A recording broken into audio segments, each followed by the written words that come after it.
Welcome back. Planescape Torment is a PC RPG about a man who has lived thousands of lives, yet can only glimpse his past in bits and pieces. And as you might expect, he's having a rather hard time unraveling who he is. Set in the Dungeons & Dragons universe of Planescape, Planescape Torment is well worth having a look at.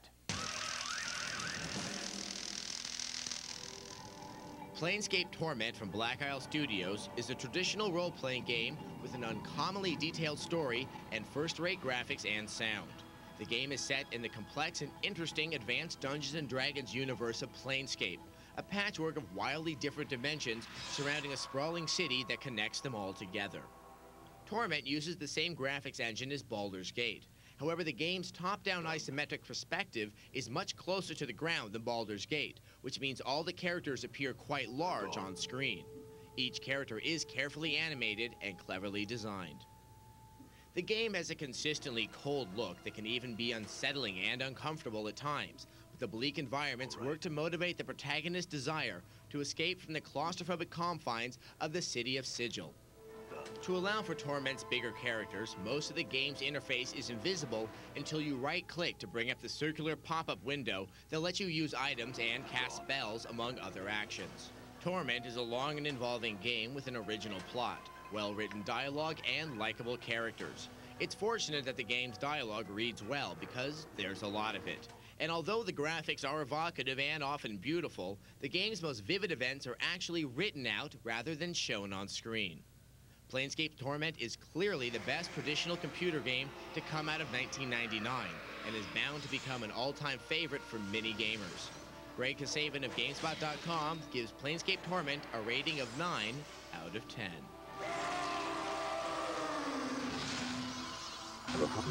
Aspirin won't help that.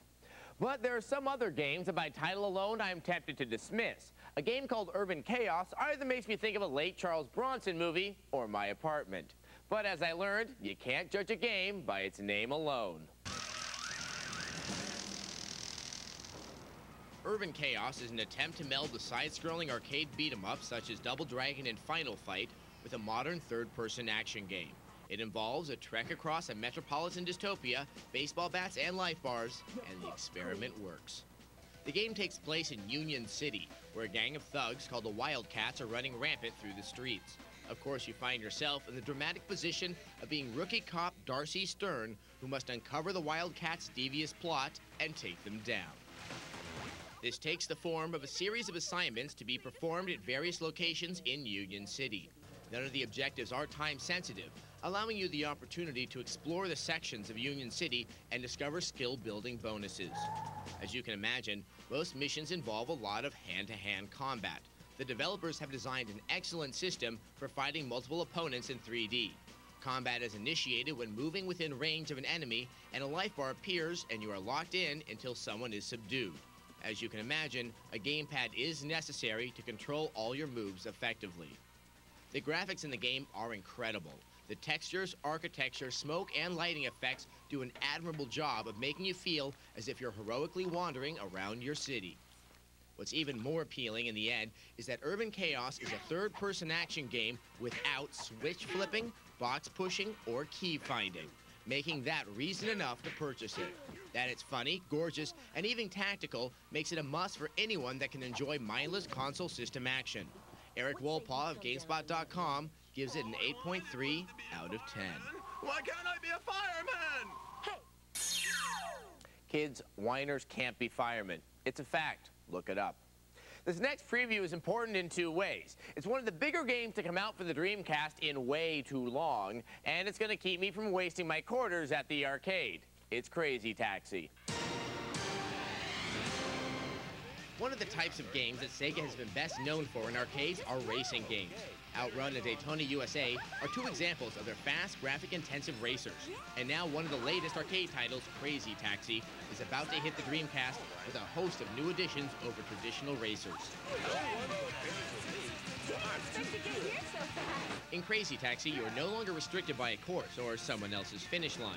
All you have to respect is the ever-diminishing clock as you try to get your passengers where they need to go, even if that means jumping fences or running lights. This game is all about mayhem.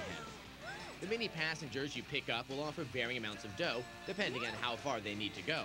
so you need to keep in mind your time and the desires of your victims, passengers. Crazy Taxi is visually stunning as you careen through a highly detailed city at 60 frames per second without any pop-up. The art in the game has a distinct hardcore look to it and was designed by the same crew that brought out Sega's Top Skater. The music is also appropriately chosen, with such bands as The Offspring and Bad Religion providing the soundtrack. Crazy Taxi will come with an original mode, like Sega's Bass Fishing and House of the Dead 2. The Crazy Box mode puts you in different minigames that challenge you to complete various objectives. The game is set to arrive at the beginning of February and looks like one of those much-needed titles to give a jolt of energy to the Dreamcast. Wow, it's just crazy. Well, you know, I always wanted to be Travis Bickle. Anyway, if you want to see that preview again, just go to our website and watch the streaming video clip. And while you're there, find out how to send us a V-mail. Send us your tips, cheats, or do a quick review of your favorite video game. And if we use your V-mail on the show, we'll send you a nifty Gamespot TV t-shirt. Coming up on Gamespot TV, it's over from Japan. We have the preview of Resident Evil Code Veronica, the gore game where you get to send the undead back to their graves. And if you're a fan of the Colony Wars series, stick around for our preview of Colony Wars Red Sun. It has more epic action, more weapons, and 5 entire solar systems to blow things up in.